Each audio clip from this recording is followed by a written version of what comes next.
When the riots began and the leadership took the position that you couldn't go to church because of the danger of the magic virus, but you could go to the riots and protest, my team and I started to look at the riots. And so we made, if you come into Solari, there's a database called COVID-19, and I think it's COVID-19 riots and Fed.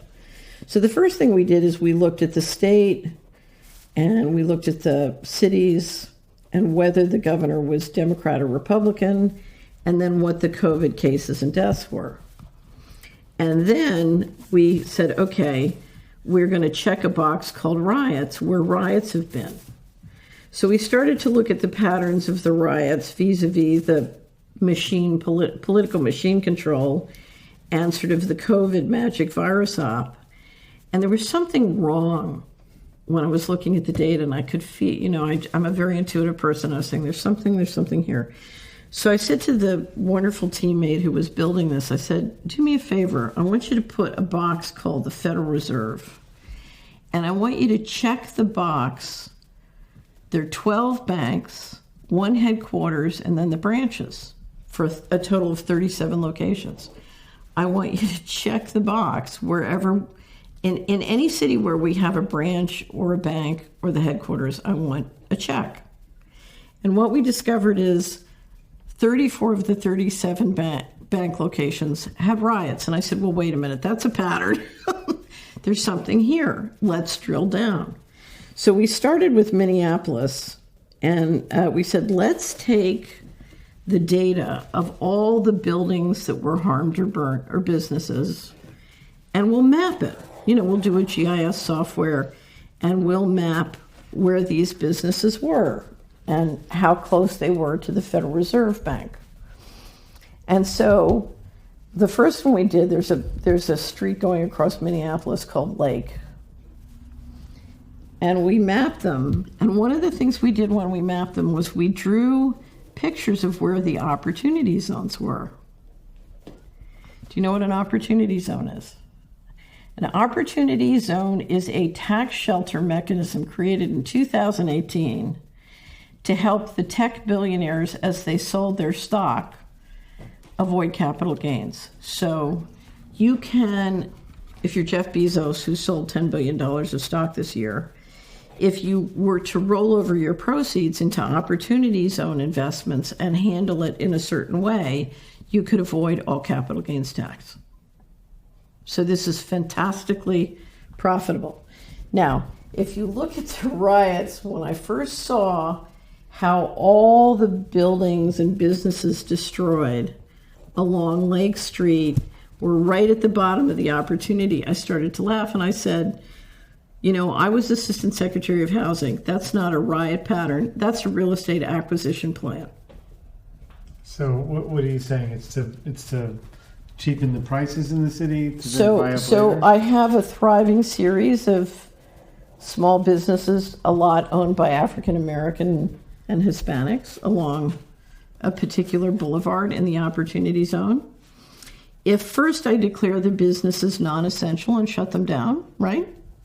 Magic virus. So first I declare them non-essential, so now they're in real trouble, right? Because they can't do their business. And then I have riots and burn and damage them, right? If I was really clever, I'd pull their insurance right before I did it. I don't know what the case was, but we'll see. So now their business is shut down.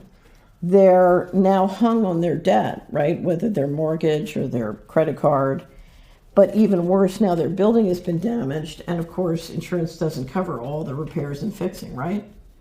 So needless to say, it's going to be a lot easier and cheaper for me to go in and buy up all those buildings, right? Voila. It's called disaster capitalism. So we then we did Minneapolis, then we mapped Kenosha, then Portland, and now we're doing a place in Ohio. And the patterns we're seeing, if you look at the clusters of where the damage is, just speaking as Assistant Secretary of Housing, those are, in my opinion, real estate acquisition plans completely, especially when they come on top of declaring all those small businesses non-essential and shutting them down or restricting them. I'm sure you got a lot of restaurants in there. Yeah. So, for example, if you look at San Francisco, 49% of the businesses in San Francisco are expected to be out of business by the end of the year. Do you know how much real estate you're going to be able to pick up cheap on this? It's phenomenal. Now, when you realize that if they sell their tech stocks high, they can pick it up really cheap, what's important to understand is this makes the economics of building the smart grid out in the Fed cities. Remember, I said 34 of 37 cities have a Fed bank or branch. So this makes building out the smart grid around the Fed banks much cheaper, which I'm assuming you want to do if you're going to come out with a crypto system. I've never talked to anybody who didn't understand the riot part. Because that's a very typical old game. Yeah. Yeah, especially in poor neighborhoods. Yeah, right. I have something I've been saying for a while. It's a slogan, and I want us to remember this. We don't trade bodies for buildings.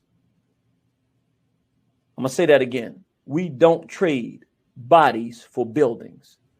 What I mean by that is when those young black people went out there to protest, they weren't going out there to burn down buildings.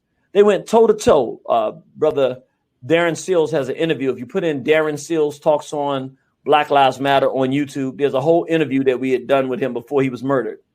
And he talked about how they would go toe to toe with the police and they would stand there and say, this is wrong. We're not going to tolerate this. They weren't going after buildings. He said that the whites would go burn down black community businesses so that they got to the point when they went out to do protests. He started telling me that they would have to have black people standing at the black businesses to make sure that the whites wouldn't burn down the black businesses. And they couldn't save all of them because before they figured it out, they had burned down a lot of black-owned businesses in Ferguson. So the point being, they didn't go out there for buildings. They went out there saying, you folks that are killing our people are going to stop. BLM. Well, I think BLM was a CIA, FBI front to take over the traditional masculine-led Black power movement with the LGBTQ and bring all the black youth over to the LGBTQ camp. So they used the red, black, and green flag. They led with black power. Yeah. But when you looked at the agenda, it was all LGBTQ. Yep, that's right. I think that was the hijacking of the masculine leadership of the black power movement. Right. Because one thing about BLM that's very interesting, right? They have never been audited by the IRS. Wow.